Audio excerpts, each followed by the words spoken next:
Welcome to another episode of Lunch with the Shark. Join us as we dive deep into discussions about business, accounting, and finance to help you build a business that thrives. Now sit back and have a bite with your host, the Shark CFO, Vidal Espinosa.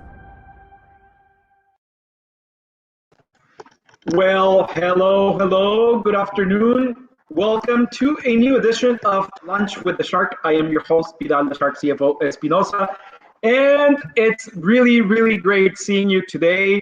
Thank you for tuning in. Thank you for taking the time to be with us today and every single day. Yesterday, we had an amazing Monday. It was a very relaxed Monday. I don't know, we're continuing with the trend. I think it's a trend that everything is falling organically, everything is falling normally, naturally. I apologize for the light. I actually relocated myself here at our apartment right now, and now actually you should actually see the view that I have. I'm going to miss this view hopefully in a couple of weeks, 21 days to 4 or 5 weeks. Hopefully I have my fingers crossed and my eyes crossed and my legs crossed and everything crossed to make sure that we get to a new house. But I'm actually gonna miss the view. And other things I'm gonna be missing too, right? But the view that I have, it's amazing. I feel as if I was at a cruise ship, just sitting by the veranda and looking out at the ocean and contemplating and thinking about about anything. It's like in Spanish we say la inmortalidad del cangrejo. It's like just think about nothing and everything and plan and don't plan and make your dreams come true and everything. It's so funny because also yesterday I had the opportunity to participate at a summit about entrepreneurs and business owners to see and tell your story on how did you make it in 2020? What was your strategy? What was your how did you do it? Like, if you're still in business, how did you do it? How did your business grow? And I'm going to share the link to that summit pretty soon. And I hope you see it. I hope you listen to all the nuggets that I think I gave. All of them are my beliefs, are my point of views, but they're really down to earth. They're really down to earth. And it was an eye-opening to realize that, wow, we grew based on my interpretation of growth. We only lost one client. And not because of COVID, but we lost one client due to price increases. Interesting, right? And this morning I was actually listening to one of our coaches, and I was listening, and he said, you know what? Increase your prices by 20-25%. And a rule of thumb, 1 out of 5 might say no longer need your services, nor I can afford them. It's so lame if you're their accountant and they can say, I can no longer afford them, because what they don't realize is that you know their numbers, right? You know where the money goes, you know what the fat is, you know, like, dude, if you really need my services, you really need my services. And if you say you don't, it's because you really do need my services. But obviously there's other accountants out there or advisors that are going to charge a lot less than you do. That doesn't make them better. That doesn't make them worse. But they don't value their work. They don't value their knowledge. Listen to this. You don't value yourself. Again, our services are not a commodity where you go price shopping and it's like gasoline or like milk or eggs. Like, dude, it's not a commodity. Our services are in our brain. Our knowledge, it's embedded into our brain and it's based on our experience. And every year that we add to that experience, it actually adds a zero. And a zero is a lot of money for some people. And talking about money, it's funny because what were we talking about? I think it was with my brother. And he's like, "Oh my God, that's too much money to go to Walt Disney World." And it's like, I don't know, whatever the amount was. And I'm like, dude, it's an experience. It's something that you will remember. And this morning I saw my sister-in-law, Georgina, put up a message on her Facebook, is that cherish every moment because they will become experiences and memories. And she's 100% right. Cherish every current moment because they will become memories. Oh, remember when I had my mom or my dad? Oh, I wish I could have. It's fuck the I wish I could have. You can. The I wish I could have, it's a limitation on your freaking brain and beliefs. You can do it. The only limiting belief that you have is that you cannot do it. You can. You need to move past that freaking stupid belief. Oh, I'm going to go on vacation whenever I win the lottery. And that was my brother yesterday. He's like, oh, whenever I win the lottery, I'm going to take you here. I'm going to pay for this. And I was like, dude, so you're telling me that, I don't know, whomever stays at those hotels or whomever buys those cars have won the lottery? No, they haven't. They have not. And most likely than not, neither of those people that maybe that have a Maserati or have a Lamborghini or have one of the most expensive cars in the world, they have not won the lottery. Nor do they play to the lottery. That's a stupid limiting belief. Listen to that. Stupid limiting beliefs prohibit you from moving past your fears. Dude, if you won the Lamborghini, well, go get it. Oh my God, that's too much money. That's too much money for who? If it's too much money, it's because you can't afford it and you can't make that money because it's your limiting belief. We can all make it. We all can make it, even if you are like somebody that does not go to school. It doesn't matter. School teaches you. School, it's for learning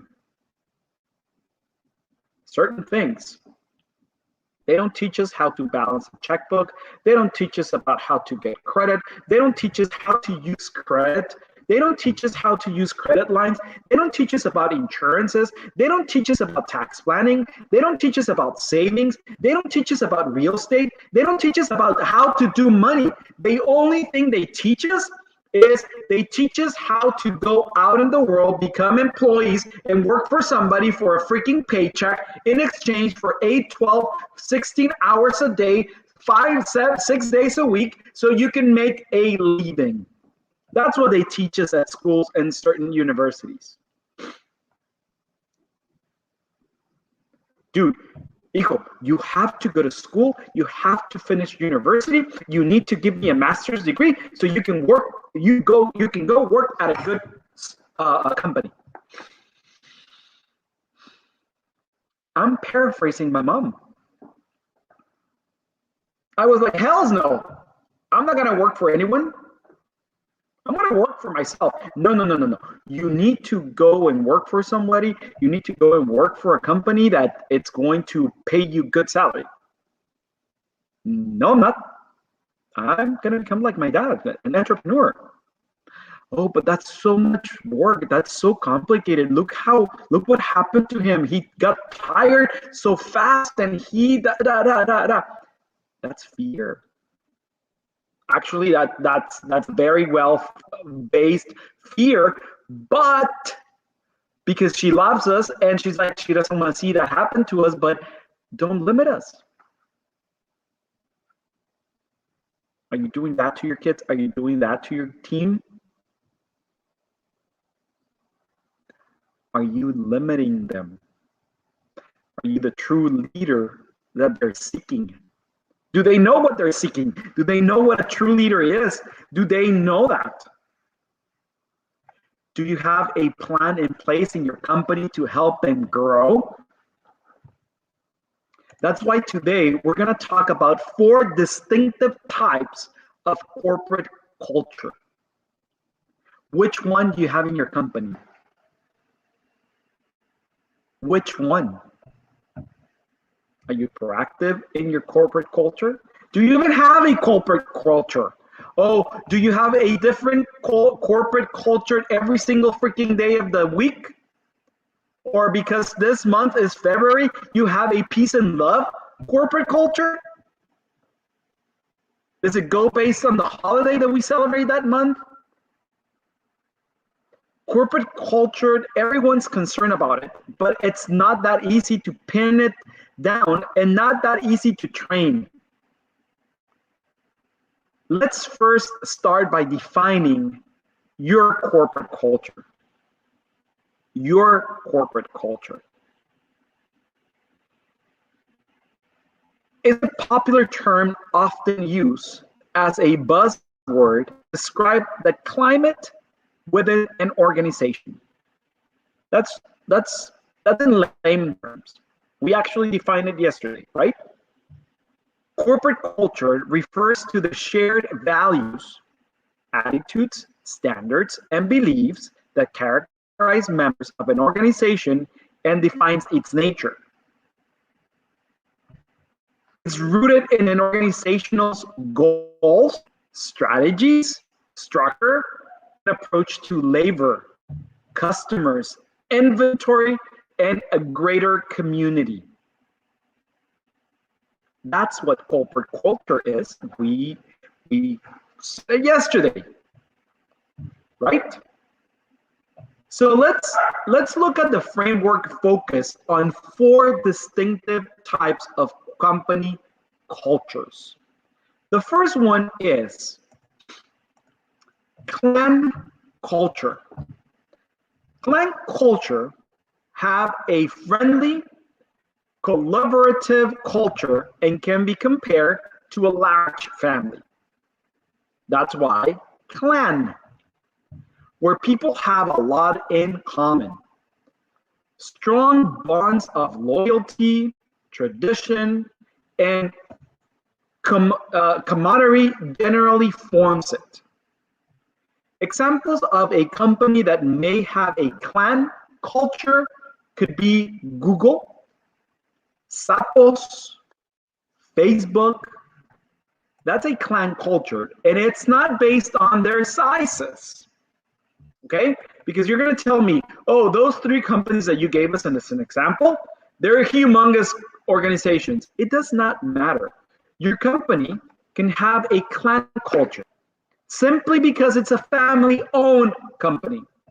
And if that's the case, most family-owned businesses are going to have a clan culture, and the majority of your team are going to feel displaced because they're not part of your family. They don't have your last name. That's the problem. Second, autocracy culture. Root word is adoc. In autocracy cultures, it's a dynamic and innovative environment where team members are willing to take chances and leaders are typically seen as inspirational innovators while to challenge assumptions to take risks. core value reflects change and agility. This is not the type of culture where employers are likely to hear, "We tried that already and it didn't work." Think about Facebook and any variety of tech companies that must stay nimble and innovative to remain competitive and current. Adocracy culture. Adoc, French word. Are you an adoc culture company? Do you try new things? Do you innovate?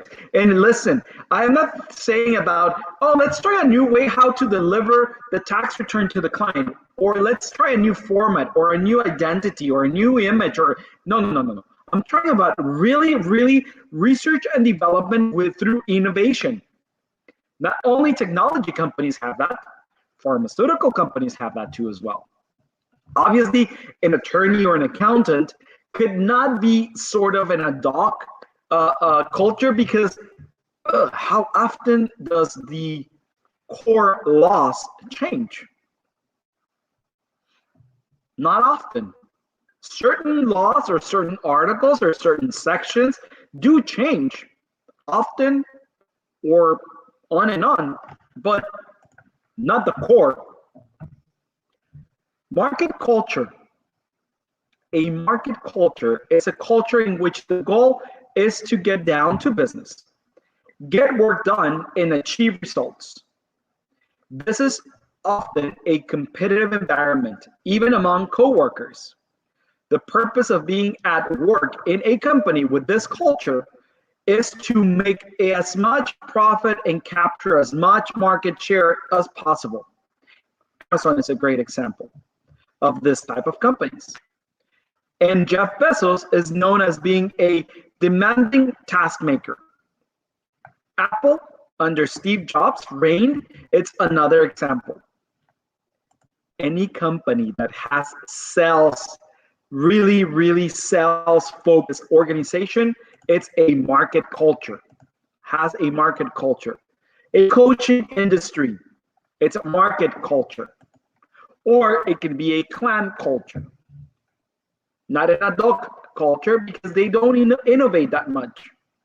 They have their own system, and if the system works, they don't change it. Okay? So you need to identify which culture it's working for you, or you want to be. And the fourth culture would be hierarchy culture. Process and procedures are everything in a hierarchy culture. Leaders are there to monitor and facilitate adherence to tried and true ways of doing business. Costs and mistakes are kept low by following the rules and the guidelines that have gotten the business this far in the first place. Government organizations are a good example of this type of culture, as are organizations where safety is a primary concern. Healthcare and aviation, for example. Company is a somewhat vague term, but it can have a huge impact on the future of a company and that company's team members. What kind of culture does your organization have? Is this the right culture to keep your success or be successful in the market where you are in and with the customers you wish to serve? While company culture is notoriously difficult to change, it is not something that should be left to change or overlook. As Peter Drucker said, culture eats strategy for breakfast. We add lunch and dinner to. Are you changing? Are you willing to change your corporate culture? Are you willing to adopt a company culture that marries your strengths, your beliefs, your goals, your strategical plan? Are you willing to do that? Do you want to do that? Do you even have one? Tell me. Let me know. Because if you don't, it's time for you to start thinking about it and start working about it and start working to achieve one of those. You start achieving and implementing a corporate culture that is going to achieve and help you reach those goals.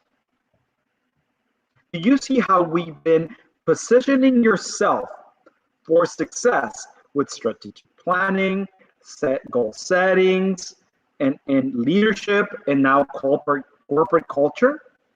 Everything starts falling in place. I was listening today to one of our advisors, and it makes total sense. And I've said it before. In order for you to delegate, certain tasks, you need to know how to make those tasks, and you need to know about them. Like marketing.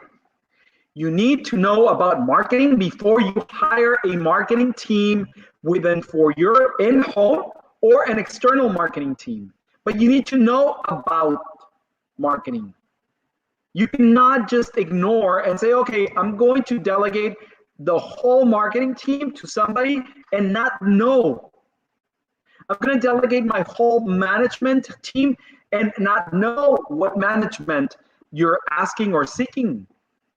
I'm going to delegate my accounting department and taxes because that's it. I don't know anything about accounting. You need to know the basics about everything if you want to be a true entrepreneur, if you want to be a true business owner. Because at the end of the day, if you don't know that, they're just going to be doing whatever the hell they want. They're not going to know your organization as well as you're supposed to know it.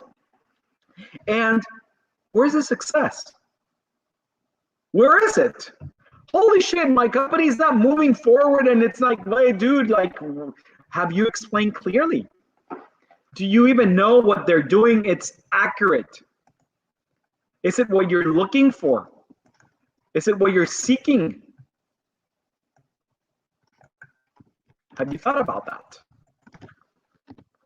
Have you really thought about that?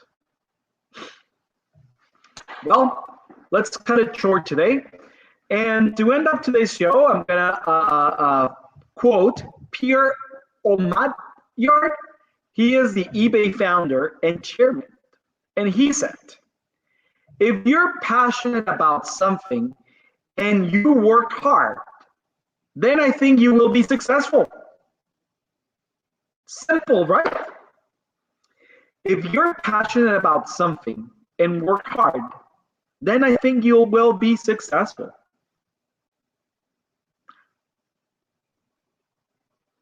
I've never worked a day in my life. I never work a day in my life. I actually enjoy what I do, and it's my passion. I love resolving problems. I love numbers.